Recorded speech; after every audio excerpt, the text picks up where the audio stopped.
The tragedy of JonBenét Ramsey's death still reverberates like an open wound over 30 years later. A 6-year-old child who had been full of energy, dreams, and pageant crowns was discovered slain in her own home on that chilly December morning in 1996. The ensuing inquiries shattered families, ruined reputations, and plagued investigators who were never able to fully piece the puzzle together. Today's shocking discoveries indicate something far darker than what was previously thought to be true, and they imply that the solutions were always closer than everyone had thought. The morning that made all the difference. Comfort and prestige had been the cornerstones of the Ramsey family's Boulder, Colorado, existence. Patsy was a loving mother, and John Ramsey was the successful CEO of Access Graphics, a business worth hundreds of millions. They also coached their daughter's participation in regional pageants.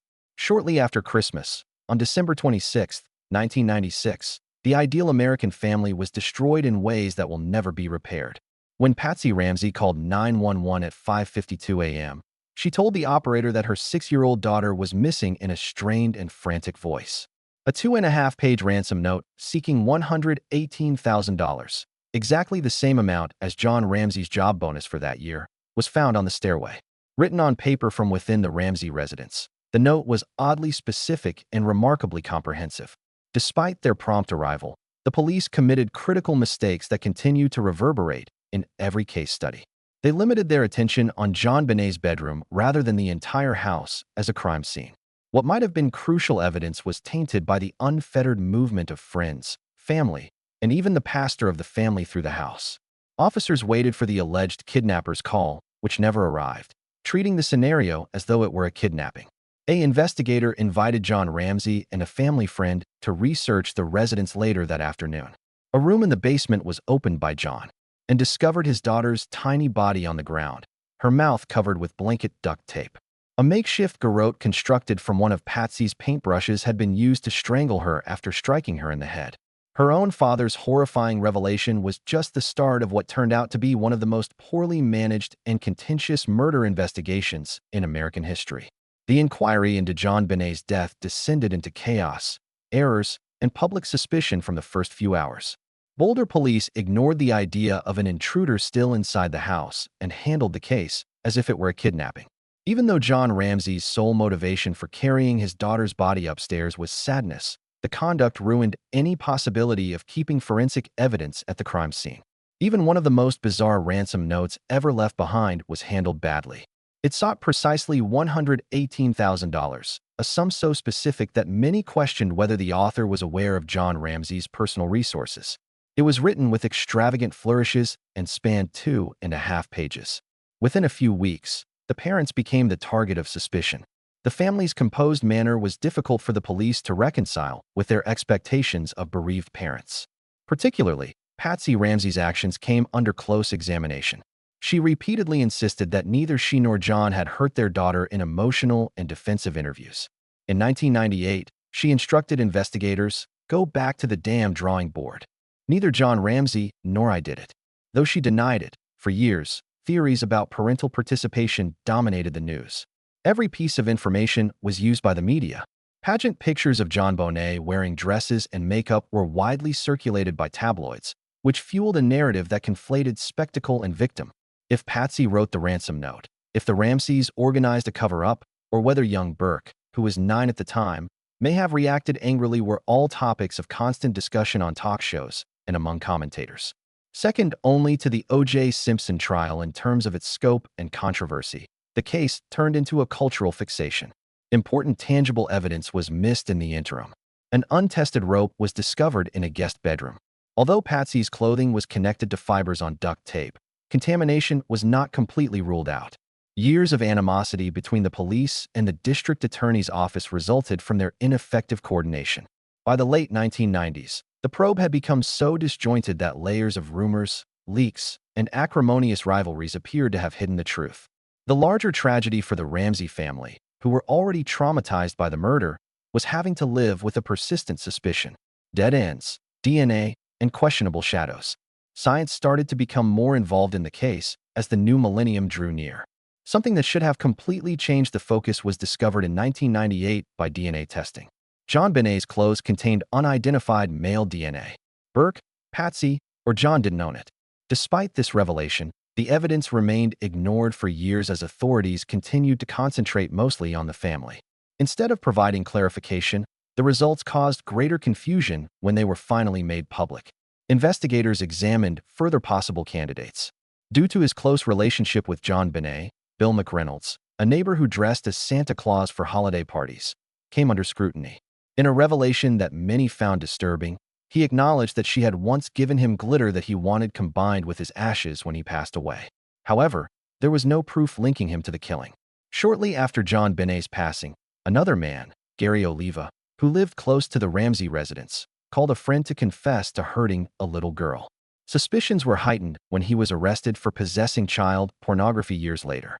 Once more, however, his DNA did not match the crime scene sample.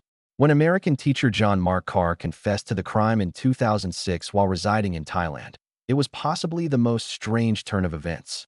He said he drugged JonBenét and killed him by mistake, referring to her with unsettling fondness. However, his tale soon came to an end. JonBenét had no drugs in his system, and his DNA did not match. The idea that the case had turned into a haven for opportunists, scammers, and dead ends was strengthened by Carr's fake confession. Boulder District Attorney Mary Lacey apologized to John and Burke for years of unfounded suspicion and publicly cleared the Ramsey family in 2008. Patsy Ramsey was never able to clear her reputation throughout her lifetime, having passed away from ovarian cancer in 2006. Determined to uncover his daughter's killer, John continued to bear the burden after getting married again in 2011. However, when fresh specialists proposed that the unidentified DNA might not even be that of the murderer, the story grew even more complex. It might have been moved from the factory that produced JonBenét's apparel. This created the unsettling chance that the very evidence that exonerated the family may also cause the investigation to go in the wrong direction. For the general public, the distinction between theory and reality became hazy once more, and all prospect of a solution appeared to vanish into quiet. Technological innovations, and the unidentified suspect. The JonBenét Ramsey case appeared to be stuck in a limbo for years. The story was shaped by the ransom note, the tumultuous crime scene, and the suspicions surrounding the parents. However, as DNA research progressed, the likelihood of new discoveries increased. Experts were able to extract profiles from smaller genetic material pieces than ever before by the 2010s, thanks to new approaches. Then a revolution took place. Genealogical genealogy. Even if they had never submitted their own DNA, investigators might create family trees that led to suspects by comparing samples from crime scenes with those found in public genealogical databases. The Golden State Killer was apprehended in 2018 using this exact technique, which gave JonBenét's case fresh hope. Boulder police discreetly turned to Parabon Nanolabs in 2024, business that specializes on this technology. The little DNA pieces taken from JonBenét's clothing and fingernails were re-examined by the lab. They were able to fortify the profile and submit it to genealogical databases despite it being deteriorated and mingled with her blood. Matches found their way to distant relatives rather than the murderer himself. After then, specialists and genealogists combed through documents for months in order to piece together family histories, addresses, and marriages.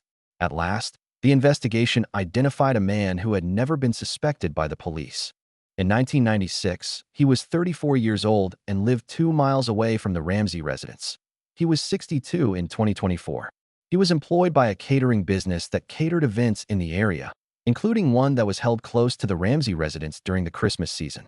His criminal history was limited to non-violent offenses like fraud and burglary. There was no indication that he was capable of killing a child. His DNA was discreetly taken by police from cigarette butts, coffee cups, and other trash. The outcomes were startling. The sample almost exactly matched the DNA found in JonBenét's clothing.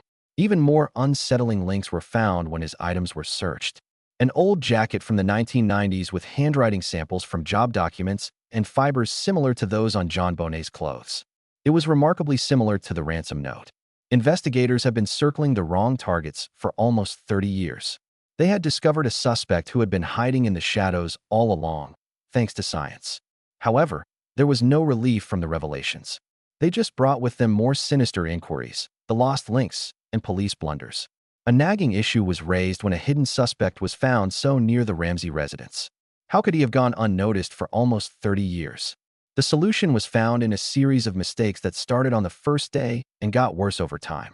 Almost instantly, the Boulder Police Department became obsessed with the family, handling the murder as a domestic tragedy instead of a possible home invasion. They were oblivious to other options because of that emphasis. There had even been a case that was quite similar to JonBenét's back in 1997. Another little girl who lived a few blocks away was attacked while she slept in her bed, just months after she passed away. After stealthily entering the house, the burglar proceeded straight to the child's chamber and attempted to take her away. After waking up, the girl's mother confronted the man and saw him jump off a balcony and disappear into the night. This second girl, frighteningly, was acquainted with JonBenet. At the same studio, they had performed together. However, authorities never considered the two crimes to be related, and they even threw away important evidence that may have preserved DNA, such as the girl's bed linens. The issue was exacerbated by additional errors made inside the Ramsey probe itself. In violation of standard procedure, detectives let John and Patsy to be interviewed together rather than separately. When several specialists examined the ransom letter, which was written on paper from within the house, they were unable to reach a consensus on whether Patsy was the author, thus forever obscuring the issue. Despite technological advancements, the blanket, rope, suitcase, and garrote associated with the crime scene were never thoroughly tested using contemporary techniques. Instead, they were packed away. Meanwhile, collaboration was practically impossible due to conflicts between the district attorney's office and Boulder police. Each party charged the other with handling the case improperly. At one point, prosecutors called a grand jury, which decided to accuse the Ramseys for child abuse that resulted in death. However, the DA declined to sign the charges, claiming there was not enough proof. For years, that choice maintained distrust, leaving the family in mourning and constantly targeted by the public. Looking back, the mistakes seem insurmountable. A suspect who might have been questioned in the days following the murder lived just a short distance away and worked in the neighborhood, escaped detection. Every mistake he made, from a tainted crime scene to overlooked connections, helped him fade into obscurity. JonBenét's memory was buried in conjecture as the lawsuit continued, isolating and demonizing her family. The final push for truth and John Ramsey's battle for justice. John Ramsey, who is currently in his 80s, is still the most adamant advocate for justice for his daughter nearly 30 years after the tragedy.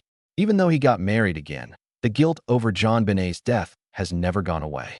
He has talked about how the sorrow is rekindled every holiday season in interviews. He is reminded of what was lost with each new headline. He has stated that while finding the murderer won't affect my life right now, it will alter the lives of my kids and grandkids. Although suspicion against John and Patsy dominated most of the public discourse, John has never considered the case to be about his own reputation. Rather, it's about ensuring that JonBenet is remembered as a laughing young girl rather than as a tabloid mystery, and eventually clearing the family reputation in the eyes of the public. In the same way that previous cold cases have been solved, he has encouraged investigators to employ genetic genealogy, reveal evidence for independent testing, and adopt the newest technologies. John publicly discussed 7 artifacts from the crime scene that he thinks may still have the answers in late 2024. The blanket covering his daughter, the rope from the guest bedroom, the luggage discovered in the basement, and the garrote he used to strangle her. He maintains that these objects could produce fresh DNA evidence if analyzed with the current equipment. However, police insist that nothing has been missed. The Boulder Police Department has stated that they are following up on all leads and has publicly refuted allegations of neglect. However, detractors point to a lengthy history of lost chances, disregarded data, and tunnel vision that caused the truth to be withheld for decades. John Ramsey is still an advocate for his daughter and all families of homicide victims, despite the weight of time and age. In order to give families the ability to request federal reviews of cold cases when local investigations come to a standstill, he has advocated for the Homicide Victims Families' Rights Act. He sees it as more than just JonBenet. The goal is to prevent any other family from going through the same decades of unresolved issues. The investigation is at a crossroads now that a suspect has been identified by DNA genealogy and officials are under increasing pressure to take action. It might finally be possible to fully comprehend the horror of what happened to JonBenét Ramsey. However, rather than healing the pain, the discoveries have shown how seriously the system was flawed. Not just a young child, but a whole family as well as a shocked country. The secret that has plagued Boulder and the globe for so long might finally be coming to light. but at a much higher price than anyone had anticipated. Do you believe that JonBenét Ramsey's case will finally result in justice? For further in-depth explorations of the tales that still haunt us today, leave your opinions in the comments section below and remember to like and subscribe.